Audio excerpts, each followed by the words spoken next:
So last month, my roommate Dave and I moved into this charming, ancient, apartment with hardwood floors that squeaked like a chorus of mice every time you set foot in the hallway. After a week of nightly creaks and groans, Dave declared, "I saw a life hack online, there's a way to fix squeaky floorboards with stuff from the kitchen." For a brief, glorious moment, I thought he meant talcum powder or WD-40. You know, normal things. Instead, I walked in on him that afternoon, on hands and knees, smearing Jif between the cracks in the wood like he was making a subfloor PB&J. At first, I didn't think it could get weirder than peanut butter parquet, but by sunrise the next day, our apartment was the epicenter of what could only be described as the Great Squirrel Gold Rush of 2024. There were squirrels in the kitchen, squirrels in the shower, one squirrel reading my emails, and I'm pretty sure another was trying to pay rent on Craigslist.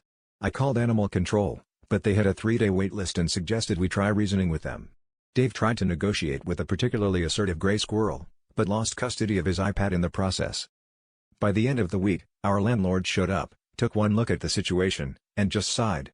Then, in a move I can only assume was inspired by either Zen philosophy or complete resignation, he announced that, effective immediately, rent would only be accepted in acorns. If you can't beat 'em, join 'em, he shrugged, as a squirrel handed him a tiny checkbook. Meanwhile, Dave started a side hustle trading acorns on Squirrel Coin, but that's a different disaster.